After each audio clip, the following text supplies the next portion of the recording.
Good morning, everybody. Good morning and welcome to the Ventura Center for Spiritual Living. It's great to see you here on this beautiful, chilly morning. Woo! Will you stand up and show us your sweaters? Looks good, okay. Alrighty, so let's start our celebration service. We're singing in honor of our friend Kusala Bhikshu is here. He wrote this song called Spin Well, Sweet Dharma Wheel. Perhaps you recognize the tune.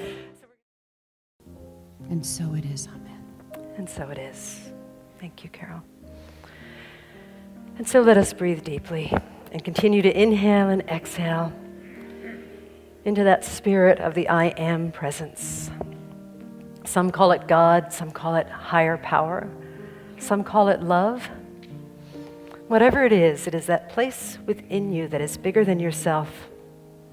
It is that place that can love beyond love. It's a place of non-duality that sees all things and bears witness to the reality of wholeness in everything. And so we breathe into that place, we allow ourselves to be, and then we sing, I am remembering who I am. And as we sing it together, we know this truth for ourselves. We restore our perception of wholeness to our own beings. And yet we also know it for the whole world, knowing that the world is whole, perfect, and complete. Let us sing together, I am remembering.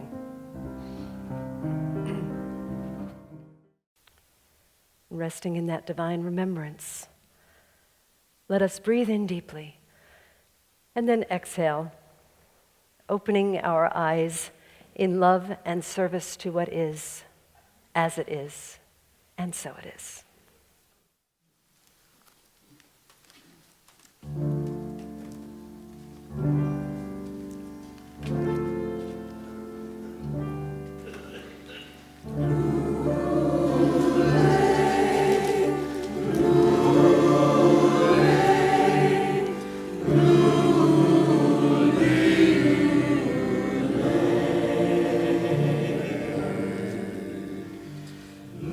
Omega.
We didn't talk about me introducing you. Here's Kusala. Yay, he likes cats. Okay. A pleasure.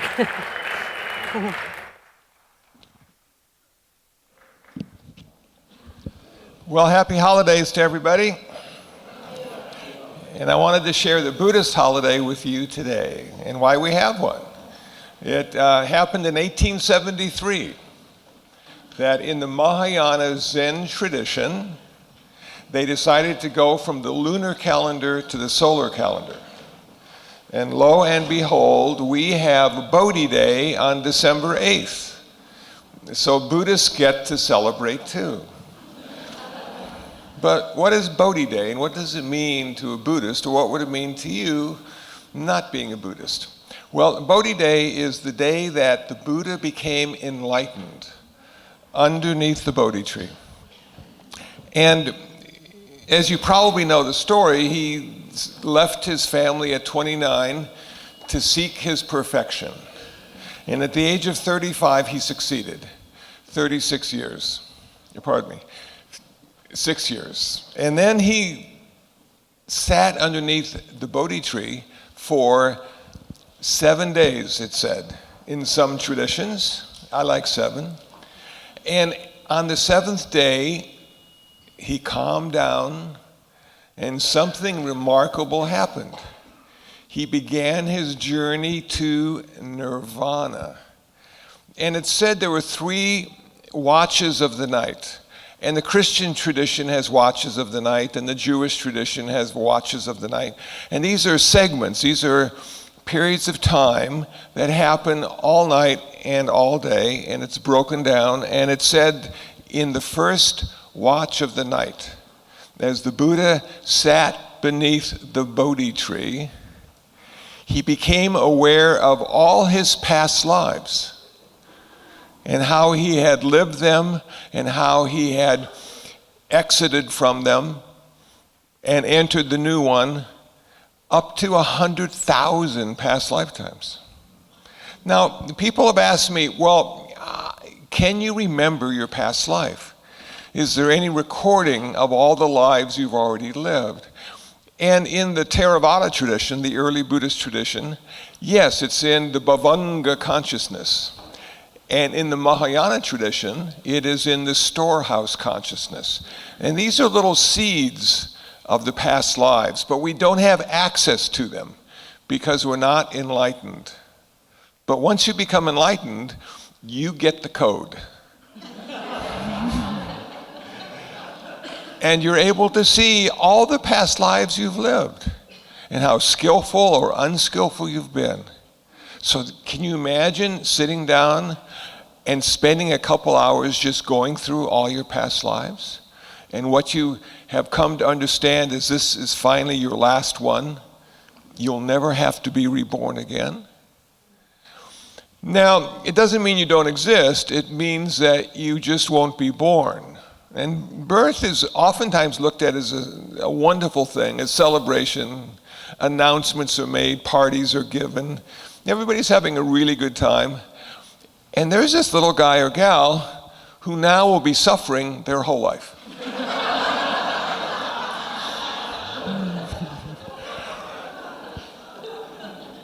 And you sort of wonder, why are you having a party? You know, so I think the party really begins when you finally ended all those births and past lives in nirvana. I got an email just the other day from a guy, Facebook friend. He says, you know, I want to change my life. I'm getting tired of being in relationship. I haven't ever had a good one. They've always ended in terrible ways. And I just want to be alone now. I want to live my aloneness. And I want to be happy. And I don't want to be drawn into any more relationships. Can you recommend something to me? And I wrote back and I said, nirvana. It is simple, exactly. So I haven't heard a response yet. Hopefully he understood the humor behind it as well. So now the Buddha goes into the second watch of the night. And it said in this watch, he was able to see how all things have been reborn. The animals, the humans, the devas, the angels, how they were reborn. And what was the cause of their rebirth. And as it turns out, the cause of their rebirth was their karma. Karma is what pushes a Buddhist or other into the next lifetime. It gets filled with the karma of past lifetimes. And that's where you start. And then your life is, how do I change my karma if it's bad? Or how do I keep my karma if it's good? What do I need to do? What do I need to avoid? But he went into great detail about what he understood about karma. And karma is everything we think, we say, and we do. And it creates an energy, if you will, that in the world, it's filled with a bunch of neutral energy. And as soon as we start thinking and speaking and acting, we transform that energy either in a skillful way or an unskillful way. And it follows us through our entire life until we get to be reborn again and start one more time. But the thing about karma, which I really like, is we're in charge. It is something we can do right now to change our life. So if you're having a bad day, people are cutting you off on the freeway, maybe what you need to do is think a little more skillfully. Kindness and compassion. Speak a little more skillfully. Kindness and compassion. Act a little more skillfully. Kindness and compassion. That will change your day right now, and you're in charge, depending on how much kindness and compassion you can generate in your life. And this is the time of year when it's really encouraged to be kind and compassionate, to be giving, to share. And it's difficult, I find, to share because sometimes I get attached to stuff. And I don't want to share. I just want to keep it. You know? It's like that box of chocolate-covered cherries that your aunt gave you. You know, and it's been on the shelf now for about a year, but it still tastes wonderful. And sometimes you just don't want to share them. You just want to eat the whole thing. So this is really good practice for us this time of year to be generous, to share the wealth. And even if you don't have much wealth, you can share your time. And time, as you get older, is the most valuable thing you have. So now we have karma, and the Buddha looked out onto the world and he saw how all things arose, existed, and passed away. And karma was the main influence on that existence and passing away. And now we get into the third watch of the night, which is the most incredible part of the story. So he's sitting there, he's just viewed 100,000 past lifetimes. He's just viewed how everything else came to arise. And now he sees that everything is conditional. Now when you hear those words, it's not going to make you run out and yell in the world, everything is conditional. But what he saw was this. There are 12 links. And this is sort of a technical Buddhist philosophical model, which I will not go into at this time because I don't want to bore you with that. But let me say this. We have 12 links. It's a big circle. There's no beginning and there's no end. Our freedom is found in breaking one of the links. If we can break the link, we can achieve nirvana, freedom, the end of suffering. But more importantly for me, when I read this model, the Buddha came to understand that there was no first cause. Wow! I said to myself, no first cause. Nothing ever started. It just keeps going on and on and on. World systems come into being, and they disappear. Humans come into being and they disappear. Cats come into being and they disappear. And it's just because everything is conditional and everything has a cause and nothing stands independent of the cause. But there was no first cause. And people want to know, how did it all start? You had fires up here. How did it start? We have very wise and intelligent people rummaging through the forest trying to find out how it started. And then you feel so much better when you find out, oh, that's how it started. Well, maybe we can prevent it next time because now we know how it started. But how did the world start? And very intelligent and wise people have spent their whole life trying to figure out how it all started, and they ended in failure. Can you imagine spending your whole life and not having an adequate answer at the end of it? And just having to let it all go and wait for the next rebirth? Wow. So sometimes it's better to just say, I don't know. I don't know how it started. I don't know why I'm here. I don't know what I'm supposed to do. But if I look carefully, I'll get some clues, and I'll continue, and hopefully I'll be skillful, and I'll suffer less, and everybody else will suffer less as well. Now, no first cause led him to understand there is no one here speaking, which is sort of disappointing.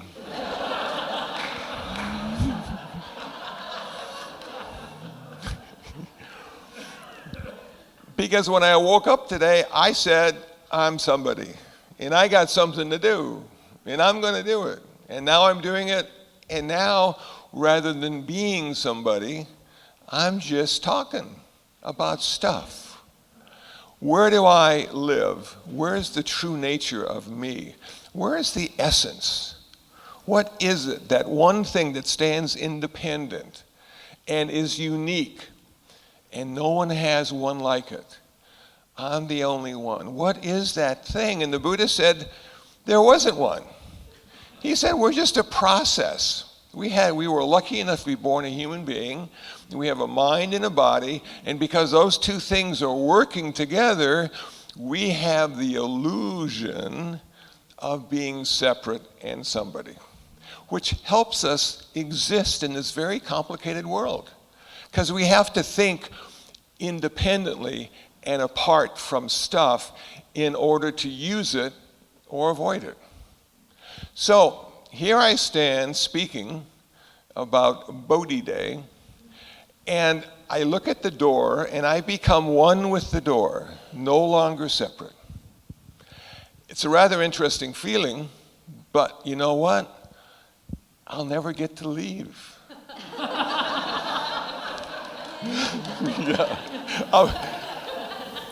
Because I can't use the door. The door is me. I'm the door.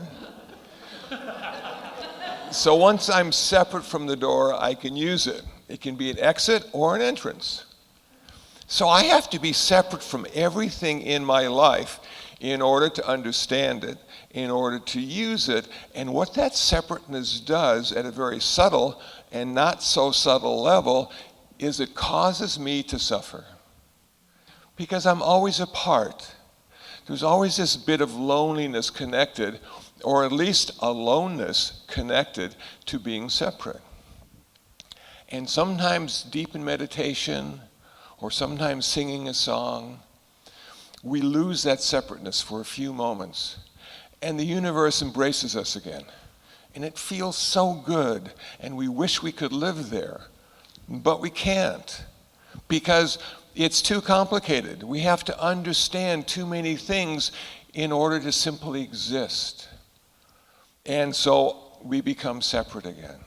But we have those moments, and we know the true nature of our life is interconnectedness and interdependence with everything, which should give us a really good feeling. We're connected to everything, even Santa Claus. And yet it doesn't feel that way. We've sort of lost the ability to go there unless we sit quietly for a few hours and reflect on breath or wise thoughts or a candle or meditation CD, something to get us, something to get us there, something to get us there. Wow. So the Buddha, on the third watch of the night, he said, I have discovered that everything is ultimately unsatisfactory because we have to be separate. I've come to understand that everything is always changing constantly. Nothing stays the same longer than a moment. And that causes us to be uncomfortable because we want certain things in our life to last. And we want the bad things in our life to change even faster than they are. And we're sort of always disappointed because they have their own time frame and they'll change when they want to, no matter what we do or don't do. So this leads to the unsatisfactoriness that the Buddha talked about in waking up to the fact that we are interconnected and interdependent and are only one of the contributing factors in our life. Just one. All the contributing factors that went into getting me here today would be far too many to even think about.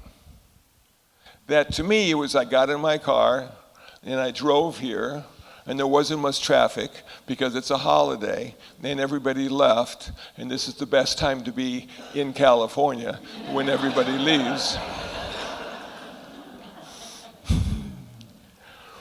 But that's the simple observation that I made with the 10,000 things necessary for me to get here today. And the 10,000 things that I have to go through every day to make a day happen. Wow, I'm exhausted. And then he talked about we're not who we think we are. We are an illusion. We can, and because of that, we can be anybody we want to be. We're not stuck. We're not encased in cement. Who do you want to be today? You can be that today. I posted something about Santa Claus on my Facebook page. It's a man's life. A man starts out believing in Santa Claus. And then, as a man matures, he doesn't believe in Santa Claus any longer. And then as he gets older, he is Santa Claus. It's that wonderful journey that we're all going through. How lucky are we to be able to change anything we think, say, and do? We have that ability. Once we figure out how to do it, and once we figure out who we aren't, not who we are, we have that ability. So now with third watch of the night, it's almost over, and the sun is starting to rise, and the Buddha has achieved his nirvana, his liberation, his freedom. He'll never have to suffer again. He'll never have to be reborn again. He'll never have karma again. What a magical moment that must have been. But he was alone. And he needed to have a witness to see that he had achieved the final goal, that he had reached his perfection as a human being. And he said, I do have a witness. And his hands went to the earth and touched the earth. So this earth that we are now living on was the witness to his liberation, his final moments as an ordinary person, Siddhartha, and an extraordinary person, the Buddha. And oftentimes you'll find a Buddha statue with him in the earth pose, touching the earth with his right hand. That's the witness. That's the day, the morning he achieved his full perfection. What a great story, I thought to myself. This is fantastic. And because I'm human, I have that option as well. I can do the same darn thing, except I live in LA. And we have helicopters, we have sirens.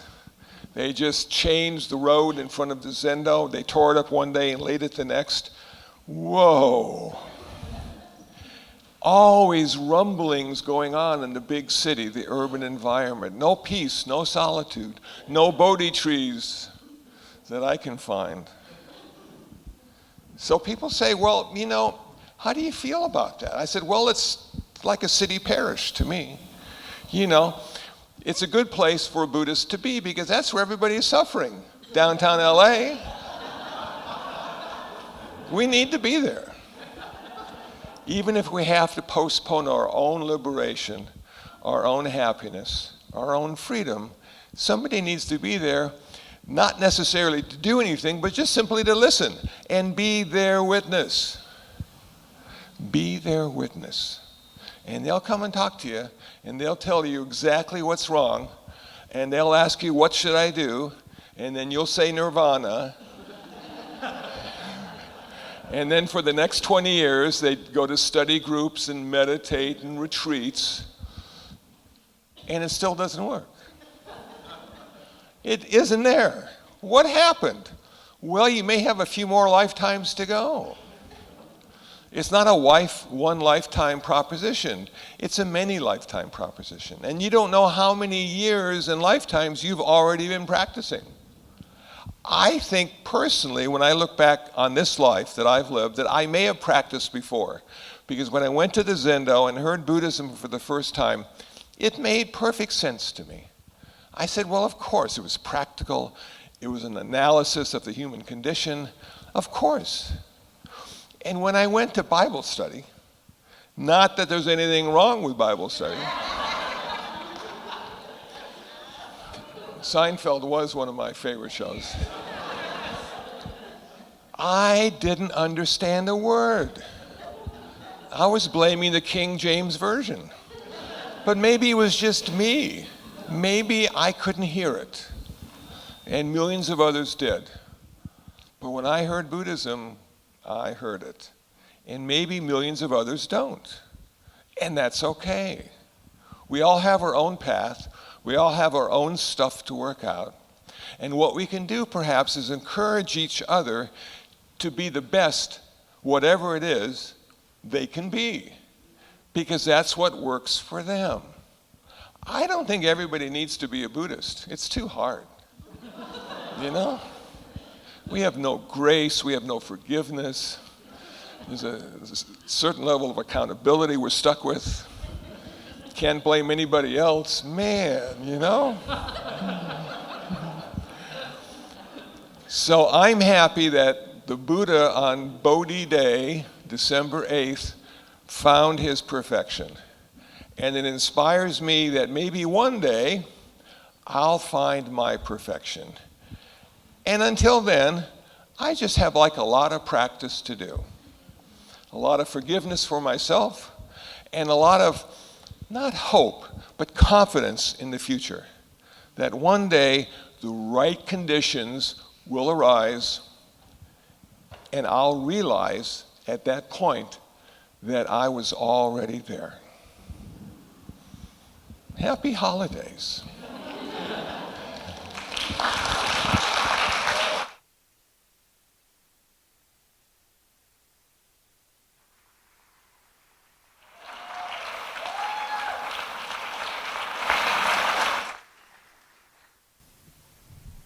Okay, my favorite song on the harmonica, here it comes. You know, people say, well, how many songs do you know? I say, well, one. But it's a good one.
All right. So thank you so much. Just wonderful as always. I didn't give him a very good introduction, but he does love cats. And if you're not his friend on Facebook, you may want to become his friend on. You may want to even join Facebook if you're not on it, because Kusala, you post the most amazing things every day. They're wise and they're funny, and it's just incredible. It's just wonderful. I know you spend a lot of time on it too, right? Yeah, that's just great. All right. So let us pray. I'm going to invite you to turn within and just breathe and just allow yourself to be here and just take a moment to reflect on the wisdom that has just been spoken. And see if there's something that stands out for you, some part of it that feels particularly relevant to your life. Maybe asking, who do you want to be? And am I that already?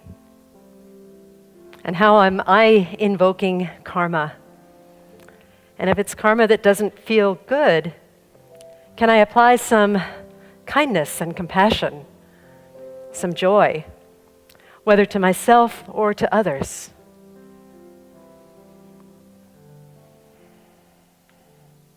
Take a moment to just realize what that might look or feel like for you.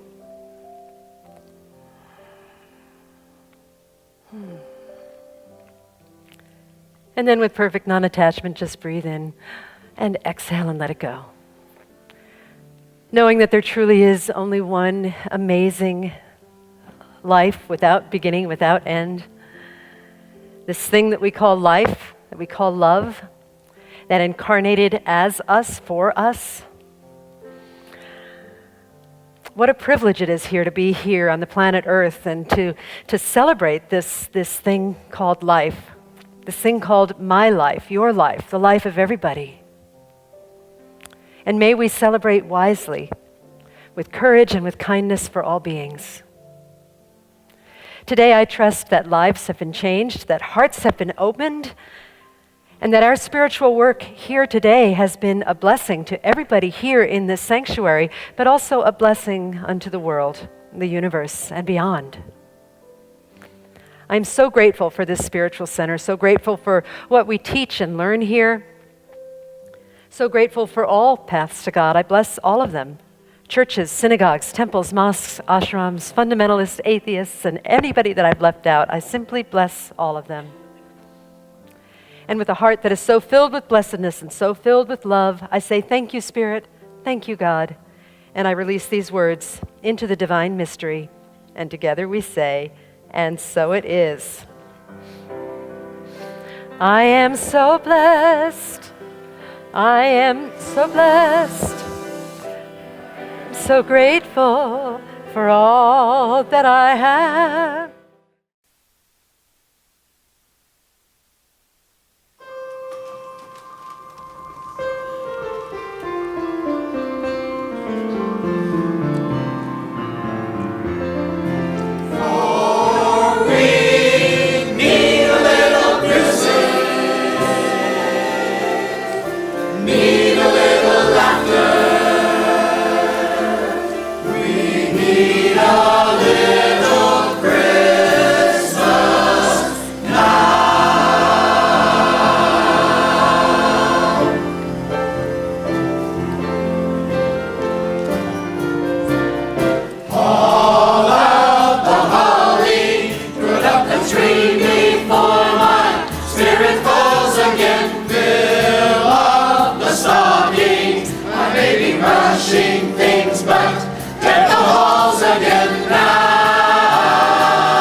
Hasn't stopped a single flurry.